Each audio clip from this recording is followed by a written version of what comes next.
ஆத்ம நமஸ்தே டு வால். இந்த டேரோ ரீடிங்கில் நம்ம பார்க்க போகிறது, உங்கள் பர்சனுக்கு இப்போ உங்களுடைய நினைப்பு இருக்கா, உங்ககிட்ட பேசணுன்னு அவங்க விரும்புகிறாங்களா, உங்கள் நபர் இப்போ மனசில் என்ன விஷயத்த மறைச்சி வச்சுருக்காங்க, அதை பற்றியெல்லாம் டீட்டெயில்டாக இந்த ரீடிங்கில் நம்ம பார்க்க போகிறோம். இந்த கார்டு எனர்ஜி கூட கனெக்ட் ஆகிறதுக்காக உங்கள் பர்சனுடைய பேரை 3 வாட்டி சொல்லிவிட்டு கமெண்டில் 4444 இந்த ஏஞ்சல் நம்பரை டைப் பண்ணுங்கள். இந்த கார்டு எனர்ஜி கூட கனெக்ட் ஆகிருவீங்க. நம்ம சேனலுக்கு நீங்கள் இதான் ஃபஸ்ட் டைம் வரீங்கன்னா மறக்காமல் சப்ஸ்கிரைப் பண்ணிக்கோங்க. பக்கத்தில் இருக்கக்கூடிய பெல் பட்டனையும் கிளிக் பண்ணிக்கோங்க. அப்போ தான் நான் போடக்கூடிய வீடியோஸ் எல்லாமே உடனுக்குடன் உங்களுக்கு நோட்டிஃபிகேஷனில் வந்துக்கிட்டே இருக்கும். உங்களுக்கு எங்கிட்ட பர்சனலாக ஃபோன் கன்சல்டேஷன் எடுத்துக்கணும் அல்லது உங்களுக்கு விருப்பமான ஒர்க் ஷாப்பில் ஜாயின் பண்ணுறதுக்கு நீங்கள் இன்ட்ரெஸ்டடாக இருக்கீங்கன்னா இன்ஸ்டா அல்லது மெயிலில் காண்டாக்ட் பண்ணுங்கள். உங்கள் பிரச்சனைகளுக்கு தகுந்த மாதிரி அதை சரி பண்ணுறதுக்கான ஸ்பெல் மற்றும் ஸ்விட்ச் வேர்டு ரெடி பண்ணி கொடுக்குறோம். தேவைப்படுறவங்க இன்ஸ்டா அல்லது மெயிலில் காண்டாக்ட் பண்ணுங்கள். உங்களுக்கு பர்சனல் டேரோ கார்டு ரீடிங் தேவைப்பட்டனாலும் இன்ஸ்டா அல்லது மெயிலில் காண்டாக்ட் பண்ணுங்கள்.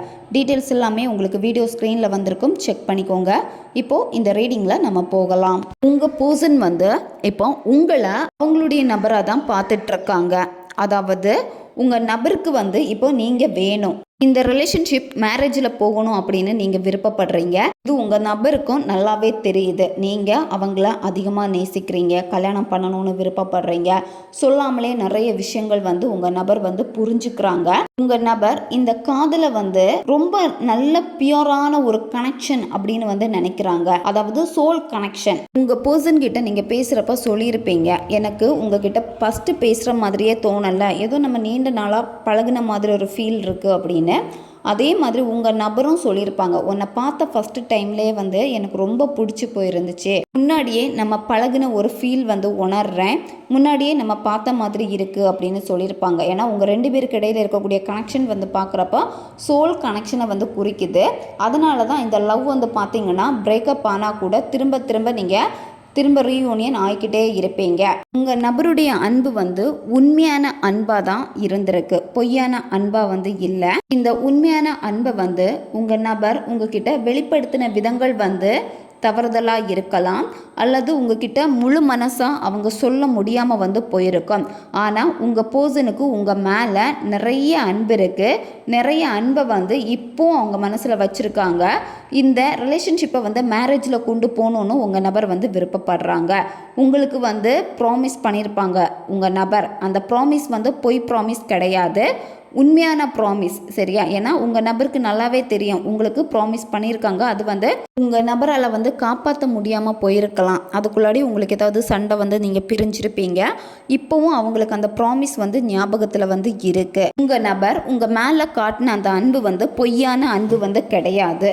உங்களை வெறுக்கிறதுக்காக கோவத்தில் அவங்க பொய்யா தான் நேசித்தேன், பிடிக்கல அப்படின்னு சொல்லியிருப்பாங்க.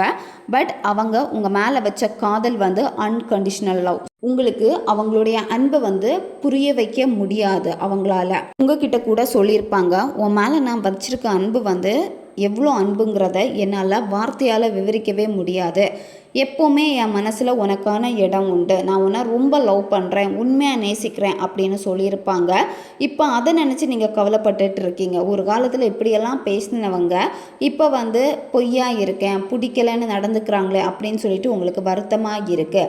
ஆனால் உங்கள் நபருக்கு உங்கள் மேலே இருந்த அன்பு உண்மையான அன்பு தான். நீங்கள் எவ்வளோக்கு எவ்வளோ அவங்கள காதலிச்சிருக்கீங்களோ ஒவ்வொரு வாட்டியும் நீங்கள் அவங்கக்கிட்ட அதிகமாக காதலை வெளிப்படுத்துகிறப்போ, அதிகமாக நீங்கள் கொடுத்த அந்த கேரிங்காக இருக்கட்டும், ஒவ்வொரு வாட்டியுமே உங்களுடைய அன்பை அவங்க வாங்கிக்கிட்டே தான் இருந்திருக்காங்க. அதாவது நீங்கள் கொடுக்கக்கூடிய ஒவ்வொரு அன்புமே அவங்களுக்கு அவ்வளோ சந்தோஷத்தை கொடுத்துருக்கு. இப்போ அதே அன்புக்காக ஏங்குறாங்க. உங்ககிட்ட சொல்லியிருப்பாங்க, இப்போ நீ ரொம்ப மாறிட்ட, பழைய மாதிரியெல்லாம் பெருசாக பேசுகிறதில்ல, ஒரு காலத்தில் எவ்வளோ அன்பை நீ எனக்கு கொடுத்த, ஆனால் இப்போ அந்த அன்பே காட்ட மாட்டேங்கிற அப்படின்னு கூட உங்ககிட்ட சொல்லியிருப்பாங்க. உங்கள் மேலே உங்கள் நபருக்கு ரொம்ப லவ் இருக்குது. சரியா? ஆனால் இப்போ சூழ்நிலைகள்னால அவங்க காமிக்காமல் இருக்கலாம். பட் உங்கள் மேலே தான் திரும்ப திரும்ப திரும்ப அவங்க ஃபாலோ ஆகிட்டே இருக்காங்க. அவங்களே வேண்டான்னு போனாலும் கொஞ்ச நாள் கழித்து உங்ககிட்ட வந்து பேசுவாங்க. ஏன் அப்படின்னா சொல்லுவாங்க, என்னால் ஒன்றும் மறக்க முடியலை அப்படின்னு. இதில் நிறைய பேருக்கு வந்து இந்த ரிலேஷன்ஷிப் வந்து சோல்மேட் கனெக்ஷனை வந்து காட்டுது. ஃபர்ஸ்ட்டில் சொன்ன மாதிரி தான், இதுக்கு முன்னாடியே பழகுன ஒரு ஃபீல் இருக்கும்.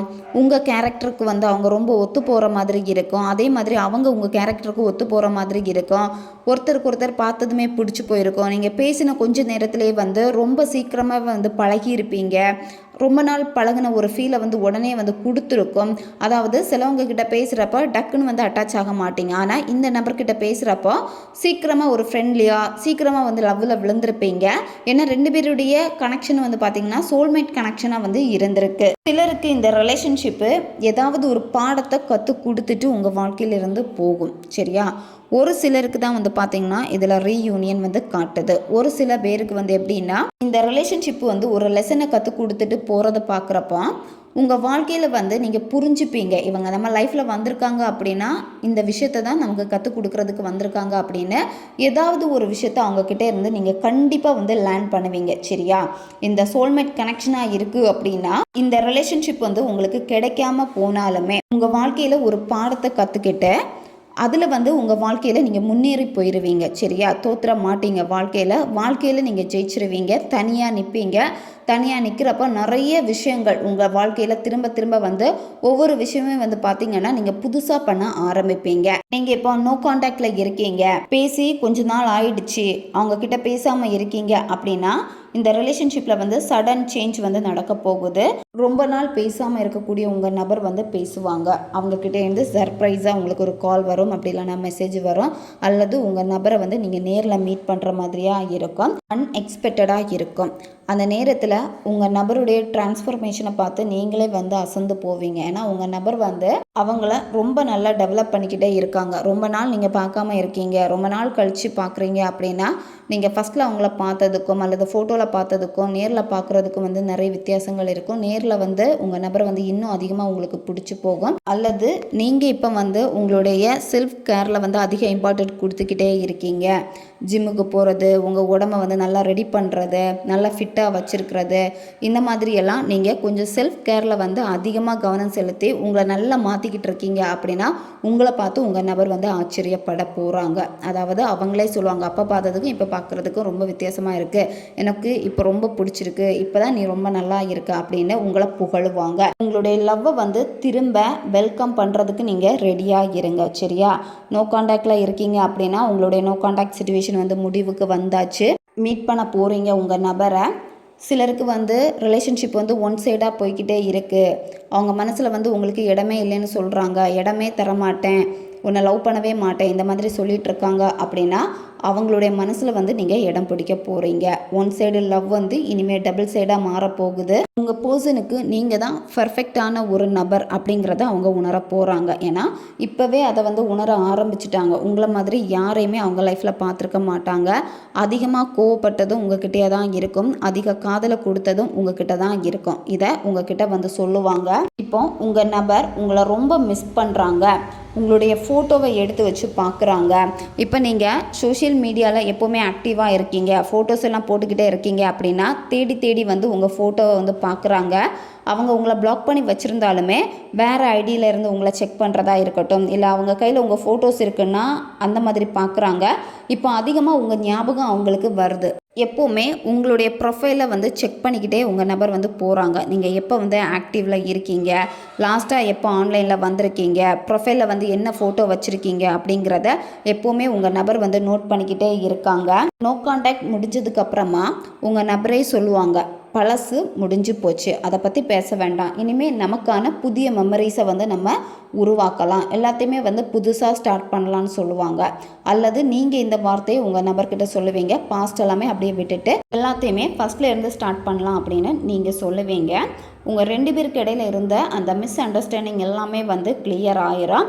உங்கள் நபருக்கு வந்து ஒரு வருத்தம் இப்போ ரொம்ப இருந்துக்கிட்டே இருக்குது. உங்களுக்கும் அதே மாதிரி ஒரு வருத்தம் இருக்குது. உங்கள் நபர்கிட்ட பேசணும் போல் இருக்கும், அவங்க வாய்ஸ் கேட்கணும் போல் இருக்கும். அடிக்கடி கொஞ்சம் நீங்கள் ரொம்ப சேட் ஆகுறீங்க. உங்கள் நபரை நீங்களும் மிஸ் பண்ணுறீங்க, அதே மாதிரி அவங்களும் உங்களை மிஸ் பண்ணுறாங்க. உங்களுக்கே தோணுது அவங்கக்கிட்ட போய் நான் உன்னை ரொம்ப மிஸ் பண்ணுறேன் அப்படின்னு சொல்லலாமா அப்படின்னு. நிறைய பேர் இதை பண்ணியிருப்பீங்க. மிஸ்யூன்னு அவங்களுக்கு மெசேஜ் பண்ணுறது, அவங்க வந்து உங்களை பிளாக் பண்ணி வச்சுருந்தாலும் சரி, ட்ரை பண்ணி பார்க்குறது பேசுகிறதுக்கு, இல்லை ஃபோன் பண்ணி உன்னை மிஸ் பண்ணுறேன்னு சொல்கிறது, ஏதாவது இந்த மெசேஜை வந்து கண்டிப்பாக அவங்கக்கிட்ட நீங்கள் சொல்லியிருப்பீங்க. நீங்களும் மிஸ் பண்ணுறீங்க. நீங்கள் மிஸ் பண்ணுறதை பார்த்து உங்கள் நபருக்கு அந்த ஞாபகங்கள் வருது. நீங்கள் அவங்கக்கிட்ட மிஸ்யூ சொன்னது, அவங்களுக்காக நீங்கள் வெயிட் பண்ணது, இதெல்லாமே அவங்க வந்து திங்க் பண்ணுறாங்க. இப்போ அதிகமாக உங்களுடைய திங்கிங்கில் தான் உங்கள் நபர் வந்து இருக்காங்க. ஆனால் உங்கள் நபருக்கு வந்து ஒரு சந்தேகம் இருந்துக்கிட்டே இருக்குது. அது என்னென்னு பார்க்குறப்ப, ஃப்யூச்சரில் இந்த ரிலேஷன்ஷிப்பை எடுத்து கொண்டு போக முடியுமா, என்ன ஆகும் அப்படிங்கிற ஒரு டவுட் வந்து உங்கள் நபருக்கு இருக்குது. உங்கள் நபர் உங்ககிட்ட சொல்லியிருப்பாங்க, ஃப்யூச்சரில் இந்த ரிலேஷன்ஷிப் என்ன ஆகும்னு தெரியாது அப்படின்னு. ஏன்னா அவங்களுக்கு அந்த ஒரு பயம் வந்து இருக்குது. நீங்கள் ஒன் சைடாக லவ் பண்ணிகிட்ருக்கீங்கன்னா உங்களுக்கு எப்போவுமே உங்கள் நபர் மேலே ஒரு கோபம் இருக்குது. அந்த கோபம் என்னென்னா, எப்போவுமே அவங்க வந்து சுயநலவாதியாக இருக்காங்க. அவங்கள பற்றி தானே எப்போவும் யோசிக்கிறாங்க, என்னை பற்றி ஏன் யோசிக்க மாட்டேங்கிறாங்க அப்படின்னு உங்களுக்கு தோணுது. ஏன்னா அவங்க வேலையை தான் பார்க்குறாங்க, உங்களுக்கு கவனம் கொடுக்கல அப்படிங்கிற ஒரு வருத்தம். நீங்கள் அவங்கக்கிட்ட அன்பு மழையை பொழிஞ்சிக்கிட்டே தான் இருப்பீங்க. என்னத்தான் அவங்க மேலே வந்து கோபம் இருந்தாலுமே அந்த கோபம் வந்து உங்களுக்கு பெருசாக தெரியாது. அக்செப்ட் பண்ணிக்கலையே அப்படிங்கிற ஒரு கோபம் தான் இருந்தாலுமே உங்கள் காதலை நீங்கள் அவங்களுக்கு கொடுத்துக்கிட்டே தான் இருப்பீங்க. பட் இந்த லவ் வந்து அவங்க அக்செப்ட் பண்ணுவாங்க. சரியா, அக்செப்ட் பண்ணுற சிச்சுவேஷன் எல்லாமே உங்களுக்கு அமையும். உங்கள் நபர் உங்ககிட்ட ரொம்ப விளையாட்டுத்தனமாக நடந்துப்பாங்க, அல்லது நீங்கள் உங்கள் நபர்கிட்ட ரொம்ப விளையாட்டுத்தனமாக நடந்துப்பீங்க. இந்த விளையாட்டுத்தனத்தை பார்த்து அவங்க வந்து ரொம்ப சந்தோஷப்படுவாங்க. பேசாமல் இருக்கீங்க அப்படின்னா கண்டிப்பாக அந்த பர்சன் உங்ககிட்ட வந்து பேசுவாங்க. எப்போவுமே ஒருத்தருக்கு ஒருத்தர் சண்டை போட்டுக்கிட்டே இருக்கீங்க, எலியும் பூனையுமாக இருக்கீங்க அப்படின்னா இனிமேல் 2 பேருமே ஒற்றுமையாக இருப்பீங்க. நீங்கள் ஒன்று சொல்லி அவங்க கேட்காம போகிறது, அவங்க ஒன்று சொல்லி நீங்கள் கேட்காம போகிறது, இந்த மாதிரி மாறி சண்டைகள் வந்துக்கிட்டே இருக்குது அப்படின்னா சண்டைகள் மாறி அங்கே ஒரு சந்தோஷம் வந்து உங்களுக்கு கிடைக்க போகுது, ஒற்றுமை வந்து கிடைக்க போகுது. 2 பேருக்கு இடையிலுமே வந்து மகிழ்ச்சி இருக்கும். சரியா, உங்ககிட்ட பேசுகிறதுக்கு அவங்களுக்கும் பிடிக்கும், அவங்களுக்கும் உங்ககிட்ட பேசுகிறதுக்கும் பிடிக்கும். நல்ல ஒரு ஹாப்பி சேஞ்ச் வந்து இந்த ரிலேஷன்ஷிப்பில் வந்து இருக்குது. உங்களுடைய நோ கான்டாக்ட் எல்லாமே முடிவுக்கு வந்தாச்சு. ஹாப்பியாக இருங்க. ஓகே காய்ஸ், இதுதான் இந்த ரீடிங். இது வந்து ஜென்ரல் ரீடிங் தான். பொருந்தக்கூடிய விஷயங்களை மட்டும் எடுத்துக்கோங்க, மற்றதை விட்டுருங்க. உங்களுக்கு பர்சனல் டேரோ கார்டு ரீடிங் தேவைப்பட்டுச்சுன்னா இன்ஸ்டா அல்லது மெயிலில் வந்து காண்டாக்ட் பண்ணுங்கள். அடுத்த ஒரு வீடியோ பதிவில் சந்திக்கலாம். நன்றி.